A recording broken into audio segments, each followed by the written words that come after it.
para imam madhab itu kan laki-laki semuanya ya. Kita ngomong klasik ya, dan kekinian pun kelihatannya mungkin agak sulit menerima seorang perempuan untuk menjadi ahli fikih. Kalau menurut saya tidak. Itu belum banyak mengenal fuqaha perempuan karena memang belum tereksplor saja, belum tereksplor. Belum saja apa yang dilakukan oleh Aisyah, apa yang dilakukan oleh para sahabat perempuan itu pada substansinya, esensinya adalah bentuk daripada ijtihad, sehingga mereka layak untuk disebut sebagai mujtahid.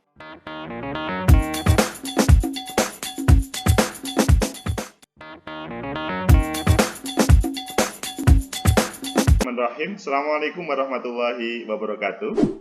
Waalaikumsalam warahmatullahi wabarakatuh. Selamat pagi, salam sejahtera untuk kita semuanya. Hari ini Agus M. Fauzi Official kehadiran tamu yang istimewa. Beliau adalah seorang profesor muda. Dahulu pada waktu kuliahnya adalah seorang aktivis. Apakah hari ini tetap masih aktivis? Ayo kita sapa. Selamat datang Prof. Ifatin Nur Halim. Bagaimana kabarnya? Waalaikumsalam warahmatullahi wabarakatuh. Terima kasih Dr. Agus. Alhamdulillah sampai pagi hari ini saya dalam kondisi yang sehat walafiat dan selalu dalam lindungan Allah Subhanahu wa taala. Alhamdulillah. Senang berjumpa dengan Prof. Ifatin yang sudah lama tidak jumpa. Tahu-tahu diguguhkan menjadi seorang profesor. Bagaimana ceritanya, Mbak Ifatin? Tahu-tahu itu kemudian kami sudah lama nggak ketemu loh, tahu-tahu kok menjadi profesor. Gimana ceritanya itu, Mbak Ifatin? Iya, ini terima kasih ya kalau saya kemudian dikategorikan sebagai profesor muda. Minimal selalu bersemangat untuk muda ya, forever ya.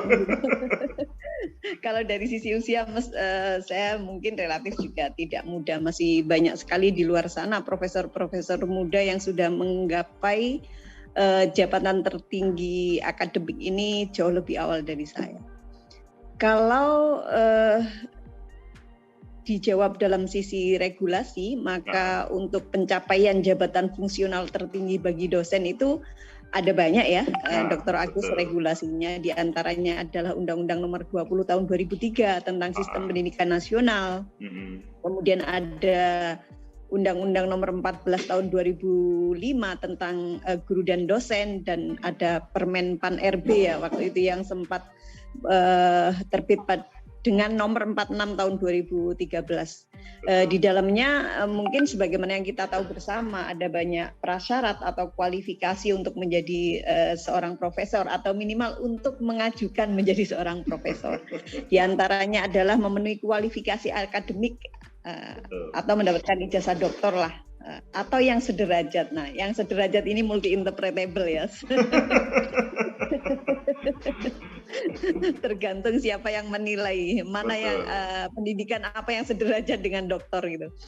Yang kedua ya, dalam regulasi terbaru minimal 3 tahun setelah memperoleh gelar doktor itu baru boleh mengajukan guru besar. Oke. Kemudian yang dirasa menjadi regulasi baru yang muncul di tahun 2010 itu adalah persyaratan khusus untuk menjadi guru besar dengan mempublikasikan artikelnya pada jurnal internasional bereputasi. Nah, banyak pilihan ya sebenarnya, tetapi rata-rata teman-teman atau kita semuanya merujuk pada Scopus, kemudian Thomson atau Web of Science gitu. Kemudian prasyarat khususnya pengalaman kerja ini ya. Jadi ada prasyarat juga bahwa pengalaman kerja sebagai dosen itu minimal 10 tahun gitu. Kemudian bagi kami para dosen di lingkungan Kementerian Agama ada regulasi baru ya yang saya baca itu, regulasi nomor 7 tahun 2001 tentang penilaian dan penetapan angka kredit jabatan fungsional dosen, jenjang lektor kepala dan guru besar khusus untuk Kemenak, tapi bidang keilmuannya ilmu agama. Namun pada saat saya mengajukan guru besar dulu tetap melalui 2 proses penilaian. Yang pertama adalah dari Diktis sendiri, kemudian setelah usai di Diktis baru kemudian disubmit lagi dan dinilai di Dikti. Jadi kita melalui 2 proses penilaian ya. Nah, saya pikir proses-proses dan jenjang akademik itu menjadi prasyarat wajib yang harus dilalui ya. oleh seluruh akademisi jika ingin mengajukan guru besar. Namun di balik itu memang ada sebuah tantangan ya, Dr. Agus. Minimal kalau boleh saya simpulkan itu, kita memang harus punya advertising question gitu, kecerdasan tahan banting gitu. Tidak semua dosen, tidak semua akademisi itu mendapatkan jalan mulus gitu untuk mencapai gelar akademik tertinggi ini atau guru besar. Ada begitu banyak jalan terjal mungkin, atau pernah ada kegagalan yang tertunda, mungkin seperti apa yang pernah saya alami. Saya di tahun 2015 dulu pernah mengajukan guru besar gitu ya. Okay. Tetapi kemudian karena satu dan lain hal kemudian belum bisa diproses dan mengajukan kembali pada tahun 2020 kemarin bersama teman-teman. Pada proses awal lolos di Diktis, kemudian ketika di Dikti bidang keilmuan saya ini tidak terbaca. Mungkin karena asingnya istilah itu ya. Jadi SK Guru Besar yang iya, ini kan penonton belum tahu ya, Prof. Ifatin. Sebetulnya keilmuannya apa kok sampai di Diktis itu tidak terbaca, supaya penonton juga tahu ini. Iya, jadi SK saya itu sangat spesifik, Dr. Agus, yaitu Muqaronah Madhaib fil Usul gitu ya. Jadi kalau diterjemahkan adalah perbandingan usul fikih sebenarnya. Pada awalnya SK ini diajurkan berdasarkan SK fungsional saya ketika menjadi dosen di UIN Tulungagung. Jadi saya dulu pernah mengikuti CPNS di Tulungagung itu akhir Desember 1999. Kemudian pada tahun 2000 itu SK CPNS saya turun. Beberapa tahun kemudian turun SK fungsional saya, bunyinya memang menjadi tenaga pengajar di bidang Muqaronah Madhaib fil Usul gitu. Sehingga ketika diusulkan pertama kemarin tanpa melalui perubahan bidang mata kuliah menuju bidang ilmu yang lebih luas, tetapi tetap dengan SK fungsional itu, sehingga turunnya tetap seperti itu gitu. Orang melafalkan dan membaca sendiri juga belum tentu familiar ya dengan istilah-istilah yang cukup lekat dengan dunia usul fikih itu. Betul. Prof. Ifatin, kalau boleh tahu pada waktu tahun 99 ketika masuk sebagai CPNS dan PNS, apakah waktu itu kebayang nanti saya tahun 2020 atau sebelumnya itu sudah ngajukan profesor begitu? Sudah sebenarnya. Justru estimasi saya jauh sebelum tahun 2020 itu idealnya saya sudah harus profesor. Itu cita-cita ya. Itu cita-cita atau target lah, atau boleh dikatakan mimpi. Saya dulu pernah bermimpi untuk mencapai gelar guru besar itu lebih muda dari saat ini. Tetapi saya kembalikan bahwa mungkin ketika saya belum bisa mencapai gelar guru besar itu adalah peringatan dari Allah bahwa saya memang dari sisi keilmuan saya belum layak untuk menjadi guru besar gitu. Dan baru pada hari ini saya diberi kesempatan untuk menjadi guru besar, namun saya tetap meng-highlight, menggarisbawahi bahwa pencapaian apapun dalam dunia akademik itu tetap menjadi sebuah proses.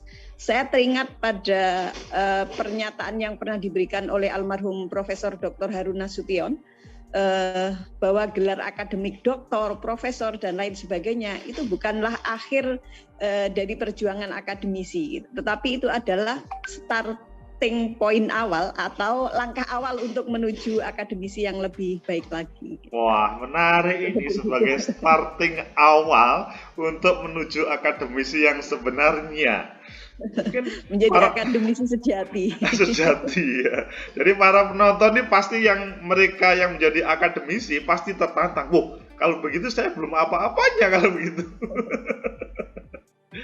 Prof. Ifatin, kalau boleh tahu pada waktu kuliah atau pada masa kecil, apakah juga kebayang nanti saya menjadi dosen dan kemudian menjadi profesor, atau punya rencana apa waktu SMP atau SD atau waktu di pondok Wali Songo dahulu? Ceritanya gimana? Iya, jadi ketika saya di SD dulu itu memang pernah ya, ketika guru itu kita ketika ada mata pelajaran tertentu, kemudian ada guru yang menanyakan cita-cita apa gitu. Dulu memang saya selalu menjawab menjadi dosen gitu ya. Dalam bahasanya orang desa gitu. Dosen itu apa sih gitu? Gurunya guru kan begitu ya. Dulu masa saya kecil gitu, dosen itu apa gitu ya? Gurunya guru, artinya gurumu itu kalau kuliah ya diajar oleh seorang dosen gitu. Itu pemahaman saya. Tetapi cita-cita itu memang terucap karena proses internalisasi yang dilakukan oleh almarhum ayah saya Abdul Halim Allahyarham. Beliau sering mengatakan kamu lebih baik menjadi akademisi gitu, biar bisa memberikan manfaat yang lebih kepada seluruh lapisan masyarakat, terutama pada keilmuan yang nanti kamu tekuni gitu. Nah, beliau dulu menjelaskan saya ya untuk membuat saya mengerti. Salah satunya ya ojo jadi guru kaya abimu iki. Tapi jadi dosen gitu. Dosen itu apa gitu kan? Dosen itu ya gurune guru gitu. Jadi itu cita-cita kecil. Nah, kemudian cita-cita itu sempat mengalami perubahan ya. Terutama ketika saya sudah masuk menjadi siswa aliyah di Pondok Pesantren Wali Songo Ngabar. Saat itu saya mengambil jurusan biologi justru Pak Dokter. Nah, dalam bayangan saya waktu itu saya ingin sekali menjadi praktisi medis gitu. Apakah menjadi dokter atau menjadi profesi-profesi tertentu yang beririsan dengan upaya untuk mewujudkan kesehatan semesta gitu ya. Betul. Yang dalam hari ini diterjemahkan oleh PBB itu adalah health coverage gitu ya. Betul. Saya tidak tahu gitu. Saya waktu itu tertarik sekali dengan mata pelajaran biologi, mata pelajaran IPA, dan ketika tugas akhir kita, dulu ketika saya masih aliyah itu kan masih ada tugas akhir untuk membuat paper ya sebelum kita lulus gitu. Luar biasa pondoknya ya. Saat itu paper saya itu judulnya adalah jantung koroner gitu. Iya. Tapi mungkin karena dulu itu belum ada akses informasi yang luar biasa ya. Jadi ketika saya lulus aliyah itu kemudian juga tidak ada pendampingan, tidak ada pengarahan kalau mau jadi praktisi di bidang medis atau mau jadi dokter itu kuliahnya di mana, kemudian ujiannya mengikuti program apa dan lain sebagainya. Mungkin saat itu belum ada pendampingan ya di Pondok Pesantren Ngabar. Berbeda dengan sekolah-sekolah hari ini gitu, memberikan informasi tentang PTN atau PTKIN, cara daftarnya melalui jalur apa saja itu kan informasi itu sangat cepat ya untuk kita dapatkan. Nah, akhirnya waktu itu saya malah kuliah di UIN Sunan Ampel Surabaya. Atas rekom dari almarhum ayah gitu. Kuliah di Sunan Ampel Surabaya aja gitu. Waktu itu saya diminta untuk mengambil jurusan tarbiyah ya waktu itu. Tetapi mungkin ada masa sih dari pengen jadi dokter kok jadi guru gitu pikiran saya seperti itu. Akhirnya tanpa sepengetahuan ayah saya itu saya nggak daftar di fakultas tarbiyah, tapi saya daftar di fakultas syariah itu. Minimal kalau nggak jadi dokter ya bergeser sedikit menjadi hakim gitu mikir saya waktu itu ya. Jadi saya saat itu mbalelo, kemudian daftar di Fakultas Syariah dan UIN Sunan Ampel Surabaya gitu. Nah, ketika lulus dari S1 inilah kemudian saya ingin mencapai profil utama dari dulu jurusan saya adalah Ahwalus Sahihah ya. Yang sekarang sudah berubah ya. Kalau dahulu memang tren. HKI itu. Jadi profil utamanya memang menjadi praktisi di lingkungan peradilan agama. Maka begitu saya lulus, saat itu IPK saya menjadi IPK tertinggi ya di Fakultas Syariah saat itu 3,35. Dan mungkin Dr. Agus sendiri juga paham untuk mencapai IP 3,35 di Fakultas Syariah itu adalah perjuangan yang luar biasa gitu. Sangat berbeda dengan hari ini. Iya, sangat berbeda dengan hari ini. Karena wisudawan terbaik sebelum saya itu ya 3,5, kemudian setelah saya itu kemudian kembali juga 3,15 itu wisudawan terbaiknya. Nah, saat itu salah satu kesempatan yang saya dapatkan itu adalah boleh mendaftar menjadi cakim ya saat itu, calon hakim di lingkungan pengadilan agama. Maka saya tanpa sepengetahuan orang tua juga saya masukkan gitu daftar tes gitu ya. Sampai kemudian lolos melalui beberapa tahap gitu ya. Yang sekarang ini ada banyak tes itu ya. Betul. Waktu itu klasifikasinya masih tes tulis, tes psikologis, dan tes wawancara. 3 kali proses lah waktu itu. Nah, sampai di tahap kedua itu saya lolos. Menuju tahap ketiga wawancara itu ada pernyataan orang tua lah kalau nggak salah waktu itu untuk memberikan izin gitu ketika kita mau ditempatkan dimanapun, karena kita masih single maka harus ada persetujuan orang tua. Nah, saat itu saya menyampaikan ke almarhum ayah kalau saya sudah mengikuti tes CPNS, tapi beliau kemudian menyarankan nggak usah dulu, kuliah aja dulu kata beliau. Ternyata beliau ini dari pesannya ini tetap bersikukuh mengantarkan saya untuk menjadi dosen. Dalam cita-cita awal saya gitu ya di SD dulu. Kemudian saya diarahkan untuk kuliah di UIN Syarif Hidayatullah Jakarta dan saya tetap mengambil jurusan syariah. Di semester 2 waktu itu saya kemudian mengikuti tes CPNS ya untuk menjadi dosen. Tahun itu adalah tahun terakhir diperbolehkannya calon dosen itu lulusan S1. Oke. Ya, mulai tahun 2002 itu kayaknya sudah harus master ya, harus magister gitu. Nah, saya adalah tahun terakhir untuk dosen itu boleh S1. Nah, bidang ilmuannya memang waktu itu juga sudah khusus muqaronah madhhabi usul gitu. Jadi tidak banyak orang yang bisa lolos secara administratif di situ. Nah, salah satunya adalah karena saya dulu ada 2 mata kuliah ya. Dr. Agus insya Allah masih mengingat ya Pak Sujari Dahlan itu. Oh ya. Betul, dosen kita. Saya pernah mengikuti kuliah beliau itu tentang muqaronah madzhab sama perbandingan madzhab fikih sama perbandingan madzhab usul fikih itu selama 2 semester berturut-turut. Nah, ternyata itu menjadi salah satu prasyarat ketika saya tes untuk formasi dosen usul fikih perbandingan di Yayan Tulungagung. Nah, berkat izin Allah kemudian saya lolos untuk menjadi CPNS dan atas kebijakan dan kebaikan hati ketua STAIN saya saat itu kemudian masih memberikan kesempatan saya untuk menyelesaikan S2. Oh, alhamdulillah. Jadi waktu itu kan saya masih semester 2 ya, masih semester 2 akhir. Jadi tidak menghalangi proses studi ya meskipun sudah diterima pada waktu itu ya. Iya. Waktu itu yang menjadi ketua STAIN adalah Pak Muwahhid Sulhan gitu. Saya kemudian matur beliau bahwa saat ini saya masih kuliah di UIN Syarif Hidayatullah Jakarta semester 2 gitu. Apakah boleh saya melanjutkan gitu ya.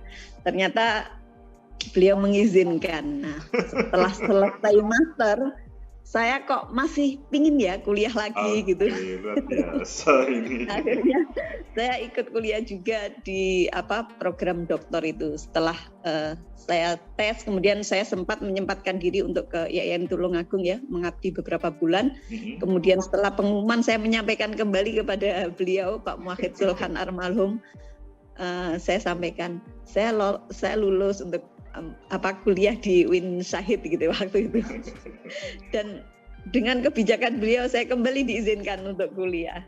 Ini ucapan terima kasih saya yang luar biasa ya kepada almarhum yang sudah memberikan kesempatan bagi saya untuk menempuh program S2 dan S3 meskipun saat itu saya berposisi sebagai CPNS gitu ya.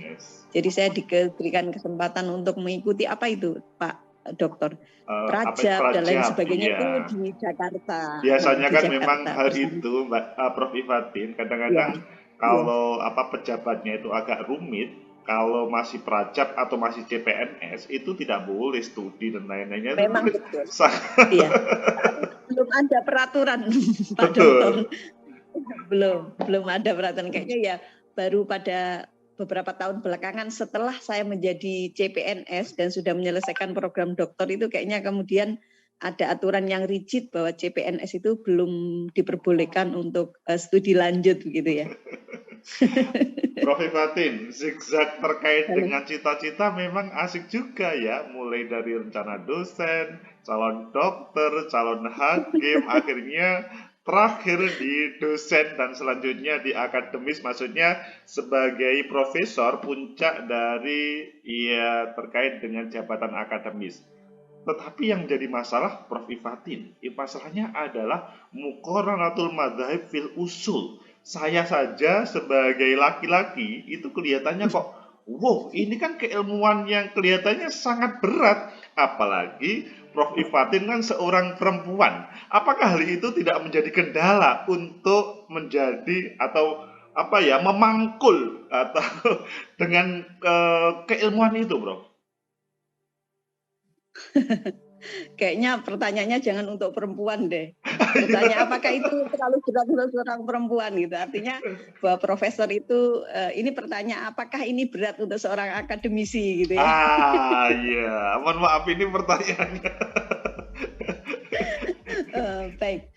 Sebenarnya dulu saya ketika seandainya ada kemungkinan untuk merevisi usulan, dulu sebenarnya saya ingin mengajukan pada profesor di bidang filsafat hukum Islam ya Dr. Agus, karena memang disertasi saya terkait genealogi, penelusuran genealogi perkembangan konsep makositus syariahnya Shatibi, dan beberapa artikel saya memang banyak yang fokus untuk menulis makositus syariah, sehingga seandainya saat itu boleh direvisi, dan sebenarnya memang revisi itu sudah kita kirimkan, tetapi revisi dikirimkan SK-nya turun gitu, jadi berada di simpang jalan gitu. Jadi tidak ketemu ya.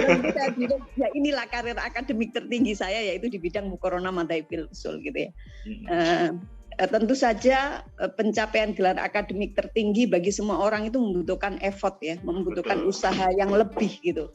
Artinya selain prasyarat-prasyarat umum yang tadi saya sampaikan kepada Dr. Agus, tentu ada prasyarat khususnya, yaitu salah satunya adalah menulis pada jurnal internasional bereputasi. Nah, menulis dalam jurnal internasional bereputasi bagi orang yang tidak biasa, tentu saja ini menuntut perjuangan yang lebih gitu ya. Apalagi dengan tulisan-tulisan kita yang spesifik, tentu saja ketika menulis sesuatu yang mungkin harus ada misalnya secara tekstual berbunyi muqaranah madzhab fil usul, bisa nggak Dr. Agus bayangkan pada jurnal yang mana saya akan mensubmit gitu ya.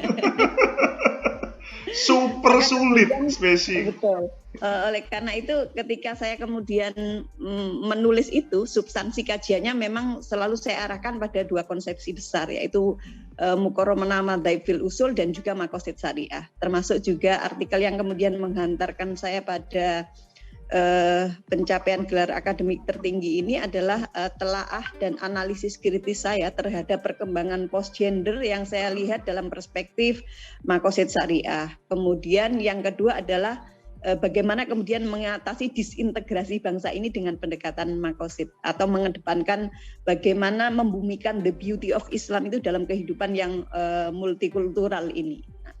Dua artikel itulah yang kemudian menghantarkan saya menjadi guru besar. Tentu saja dengan banyak artikel yang lain ya, lebih dari 24 artikel yang saya usulkan saat itu, padahal secara kuantitatif hukum yang saya butuhkan itu tidak banyak. Jadi sebelumnya hukum saya adalah 837. Menuju guru besar sebenarnya hanya 850, tetapi karena ada syarat khusus dan lain sebagainya, maka kemudian saya mengumpulkan hukum yang sampai hari ini dinilai sekitar menjadi 900 sekian lebih itu.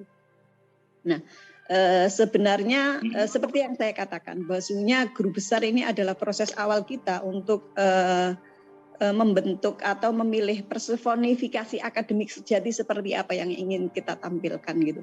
Maka kalau saya sebagai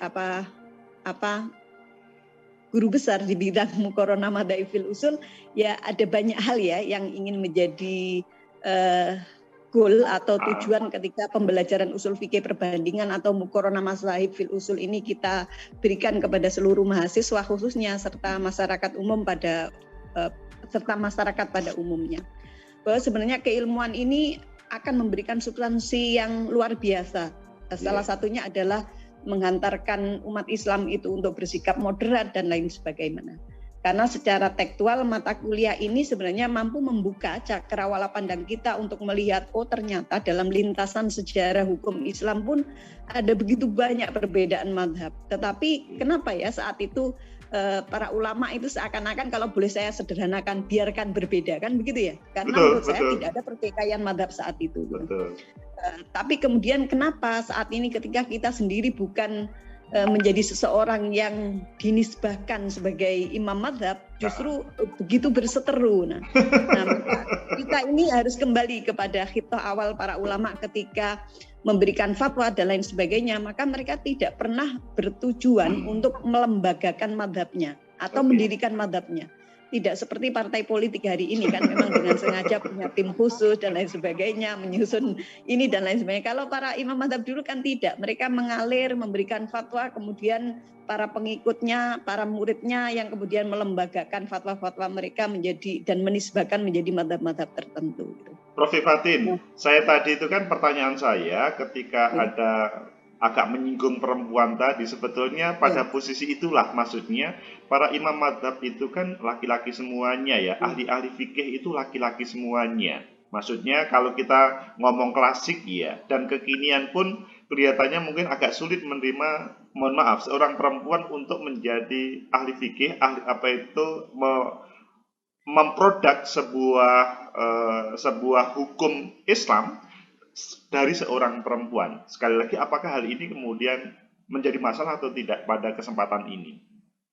Kalau menurut saya tidak. Barangkali mungkin ketika kita saat ini itu belum banyak mengenal fuqaha perempuan karena memang belum tereksplor saja, belum tereksplor gitu ya. Artinya bahwa jejak-jejak sejarah saat itu mungkin tidak banyak lagi yang bisa kita temukan ya secara bukti empirik atau bukti material. Tetapi yang saya pahami bahwa salah satu gurunya Imam Syafi'i sendiri adalah seorang perempuan. Maka tidak menutup kemungkinan bahwa saat itu sudah banyak mujtahid perempuan gitu. Kalau saya boleh melakukan klaim saja, apa yang dilakukan oleh Aisyah, apa yang dilakukan oleh para sahabat perempuan itu pada substansinya, esensinya adalah bentuk daripada ijtihad, sehingga mereka layak untuk disebut sebagai mujtahid. Nah, kalau kemudian melompat pada era kontemporer dalam konteks keindonesiaan, menurut saya yang sebidang keilmuan dengan saya adalah Profesor Dr. Huzaimah Hidoyanggu almarhum. Beliau juga menjadi ketua MUI kan untuk bidang ijtihad gitu. Artinya bahwa Indonesia saat ini sangat terbuka kemungkinan untuk menerima perempuan untuk menjadi mujtahid gitu ya. Dan seringkali saya ungkapkan kepada seluruh mahasiswa Fakultas Syariah itu baik laki-laki maupun perempuan, saya selalu mengatakan jadilah mujtahid akademik gitu. Minimal dalam bentuk skripsi itu analisalah persoalan-persoalan baru yang belum ada ketetapan hukumnya. Dan secara substantif mereka melakukan ijtihad walaupun hasil ijtihad mereka itu belum terrekomendasikan untuk menjadi sebuah fatwa kecuali jika memang sudah dilakukan ijtihad kolektif oleh Majelis Ulama Indonesia atau mungkin Bahsul Masail atau Majelis Tarjih Muhammadiyah dan lain sebagainya. Maka mujtahid perempuan hari ini bukan sesuatu yang mustahil ya. Apalagi kemudian beberapa dekade yang lalu itu kemudian ada KUPI ya. Ulama perempuan Indonesia itu ya. Ini semakin memperkuat dan semakin memperkokoh keberadaan perempuan untuk menjadi seorang mujtahid atau menjadi pakar fikih, menjadi pakar usul fikih atau menjadi pakar maqasid. Nah, mungkin porsinya saja. Kita perlu memberdayakan para laki-laki gitu ya. Untuk mulai menerima kita gitu. Kalau perempuan memberdayakan dirinya, saya pikir sudah masif perempuan itu melakukan pemberdayaan, tetapi melibatkan laki-laki dalam upaya pemberdayaan perempuan dan menerima perempuan untuk berdaya lebih dari mereka dalam kapasitas intelektual, emosional dan spiritual, itu perlu ada kesadaran terutama dari para laki-laki. Maka berikan porsi pada kami untuk mengembangkan kapasitas dan kemampuan berijtihad. Mungkin di MUI daerah, MUI provinsi atau mungkin MUI pusat itu perlu ada perimbangan jumlah ulama perempuan dan ulama laki-laki gitu. Ini penonton harus paham ini apa yang menjadi isyarat dari Prof. Ifatin. Sebelum closing statement, Prof. Ifatin, apa yang menjadi tantangan mengemban amanah seorang guru besar Muqarranatul Madhabil Usul? Silakan Prof. Ifatin. Baik, tantangan seperti yang saya sampaikan tadi, untuk menjadi akademisi sejati kita punya beberapa keharusan. Salah satunya adalah menyebarkan gagasan-gagasan baru yang multi manfaat, baik untuk agama negara maupun bangsa. Nah, salah satunya yang mungkin hari ini booming adalah bagaimana kita mencoba untuk mewujudkan kemaslahatan sejagat itu, untuk merangkul seluruh warga negara Indonesia atau bahkan warga dunia menjadi saudara sejagat kita. Gitu. Artinya hal lain menjadi seorang profesor perempuan yang inspiratif itu menjadi tantangan tersendiri bagi saya. Karena terinspirasi itu hebat, tetapi menginspirasi itu adalah sebuah kehormatan. Nah, perempuan inspiratif bagi saya itu adalah perempuan yang bisa menjadi role model dan perempuan yang bisa meninggalkan jejak penting dalam sejarah. Mungkin anak saya, cucu saya suatu saat bisa melihat catatan sejarah bahwa neneknya atau ibunya Ifatin Nur itu pernah menjadi role model gitu ya dalam pembelajaran usul fikih perbandingan atau muqaronah madhaifil usul atau mungkin dalam bidang moderasi dan lain sebagainya. Prof. Ifatin, ini sudah 30 menit kita ngobrol. Saya minta closing statement sehingga para penonton ini termotivasi untuk seperti Prof. Ifatin meraih gelar akademik yang tertinggi tersebut. Silakan Prof. Ifatin. Saya mau memberikan closing statement yang ringan saja, gitu ya. Yang ringan saja. Gitu. Yeah. Karena tema kita tadi itu sudah muqaronah madhaifil usul. Kalau closing statement saya untuk bagi semua orang, tidak hanya sekedar akademisi gitu, untuk bersemangat dalam meraih mimpinya itu, saya memiliki beberapa kalimat. Bahwa keterbatasan bukanlah penghalang untuk meraih impian. Jangan pernah menyerah kalah, apalagi hancur karena kegagalan. Pecundang itu menganggap kegagalan sebagai akhir dari segalanya. Tetapi pemenang menganggap kegagalan sebagai awal dari segalanya. Berubah adalah keniscayaan. Tentu saja berubah menuju kebaikan. Bisa jadi kita akan meninggalkan yang baik, tapi untuk menggapai yang lebih baik dan lebih sempurna. Terima kasih Dr. Agus. Luar biasa Prof. Ifatin. Closing statement dan semua materinya bisa menjadi sesuatu bagi para pemirsa ini. Sekali lagi terima kasih Prof. Ifatin atas kesempatannya bersedia menjadi tamu Agus M. Fauzi Official. Semoga tetap sehat, memberikan berbagai pencerahan untuk negeri ini, dan yang lebih penting adalah moderasi, keagamaan, dan produk-produk hukum itu kemudian hadir lebih banyak lagi. Terima kasih Prof. Ifatin. Pemirsa, semoga ini bermanfaat kepada kalian semuanya. Like, subscribe, comment, and share. Sampai jumpa. Makasih Prof. Ifatin. Sama-sama Dr. Agus. Oke.